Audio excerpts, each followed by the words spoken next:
Of basic need, hierarchy of needs है, उसका जो बेसिक है सर्वाइवल और सेफ्टी, उसके चक्कर में फंसे रहते हैं सारी जिंदगी और जंप करके सेल्फ एक्चुअलाइजेशन की तरफ नहीं जाते। यानी फ्राइड ने जैसे इद का है, यानी बेसिक इंस्टिंक्ट, यानी हमारी सारी जिंदगी है वो बेसिक इंस्टिंक्ट्स को, फिजिकल नीड्स को पूरा करने में चली जाती है और हम सेल्फ एक्चुअलाइजेशन या हमारा पर्पस क्या है, मकसद क्या है, उसकी तरफ नहीं जा पाते। सिकंदर कहता है कि पहले मैं जाऊंगा, तो उसका टीचर है एरिस्टोटल, वो कहता है कि ये रिस्पेक्ट के खिलाफ नहीं है, तमीज के खिलाफ नहीं है।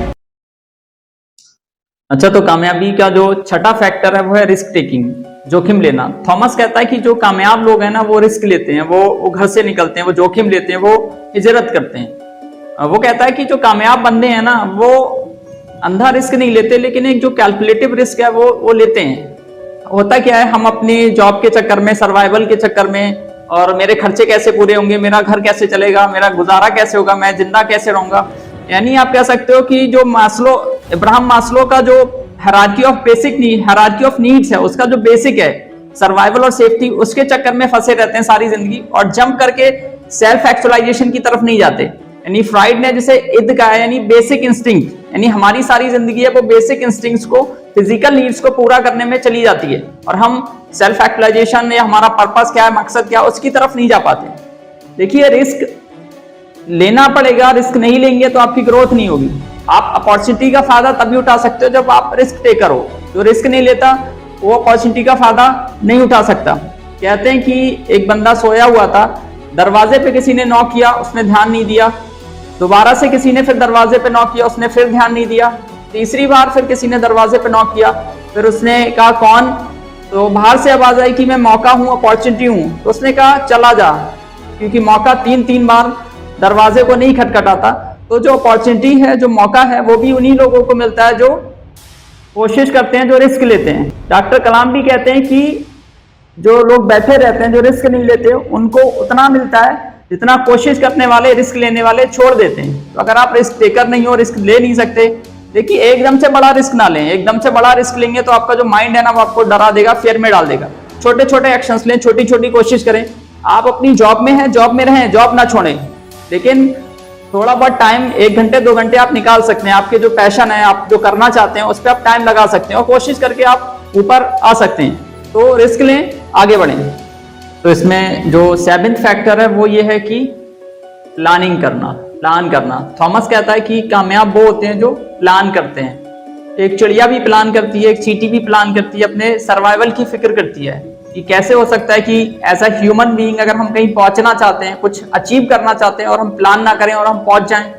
भाई, हमारे घर में एक शादी का फंक्शन भी होता है छोटा सा, तो हम 8-8 दिन पहले प्लान करते हैं, भाई सूट कौन सा पहनना है, टाई कौन सी लगानी है, जूते कौन से पहनने हैं। और जो लेडीज हैं उनकी तो जो तैयारी होती है, प्लानिंग होती है, वो और भी हैवी होती है। यानी आप कह सकते हो कि 1-1 महीने पहले प्लानिंग शुरू हो जाती है। तो अगर आपने कुछ अचीव करना है, कोई डायरेक्शन लेनी है, तो आपको प्लान करना पड़ेगा। कहते हैं कि जो मक्खी है वो एक दिन में 18 किलोमीटर ट्रेवल कर सकती है, लेकिन वो प्लान नहीं करती, वो डायरेक्शन नहीं लेती और एक ही जगह पे घूमती रहती है और अपनी सारी एनर्जी ना यूं ही बर्बाद कर देती है। स्टीफन कभी अपनी book 7 habits of highly effective में कहता है कि अपना जो एरिया है वो डिसाइड करो, अपनी जो पिच है ना वो डिसाइड करो। तुम ये डिसाइड करो तुमने किंग बनना है, किंग मेकर बनना है। तुम ये डिसाइड करो तुमने खेलना किस पिच पे है, तुम्हारा टारगेट क्या है, तुम्हारा मकसद क्या है। हम अपनी चीजों को लेके, अपनी थिंकिंग को लेके क्लियर नहीं होते हैं, कंफ्यूज्ड होते हैं और फिर हम कहीं भी नहीं पहुंच पाते। तो आप प्लान करें, आगे बढ़ें, कोशिश करें। अल्लाह ताला ने नूह अलैहिस्सलाम से कहा कि तुम एक प्लान करो, तुम एक बोट बनाओ, नाव बनाओ और उसमें हर क्रिएशन का एक पैर बिठा लो। तो ये कैसे हो सकता है कि आप बिना प्लान करे कहीं पहुंच जाएं।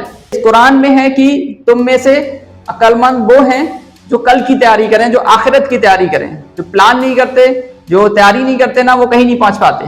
तो आपने क्या करना है, प्लान करना है और गोल्स बनाने हैं, टारगेट बनाने हैं। आप क्या अचीव करना चाहते हैं, लाइफ में क्या बनना चाहते हैं, वो सारा कुछ आपने प्लान करना पड़ेगा।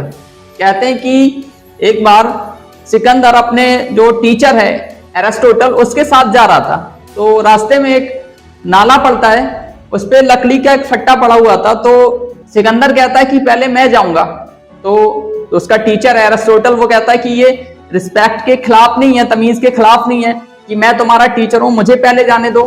तो सिकंदर कहता है नहीं, पहले मैं जाऊंगा, क्योंकि अगर मैं गया, फट्टा टूटा, मैं मरा तो एक राजा मरेगा, और अगर आप गए, फट्टा टूटा, तो राजा को बनाने वाला मरेगा। तो आपने डिसाइड करना है कि आपने किंग बनना है या किंग मेकर बनना है, ये चॉइस आपकी है। तो प्लान करें, अच्छे से प्लान करें, ऊंट बांधें और तवक्कल करें। पहले आपने क्या करना है, प्लान करना है, ऊंट बांधना है, उसके बाद अल्लाह पे तवक्कल करना है, यकीन करना है। तो ये 7 फैक्टर्स से जो हमने डिस्कस किए अबाउट द सक्सेस की आप किस तरीके से कामयाबी को अपने हिस्से में ला सकते हो। तो ये चीजें अपने अंदर पैदा करने की कोशिश करें, क्योंकि कोई भी चीज है, वो कोई भी रिसर्च है, कुछ भी है, वो एक पूरी उसकी एक हिस्ट्री होती है, उस पर बेस्ड होती है, ऐसे ही हवा में नहीं होती है। ये जो 733 मिलीनियर्स पे रिसर्च की गई थी, तो यहाँ से कुछ लेके जाएं, फायदा उठाएं इसका योरसेल्फ।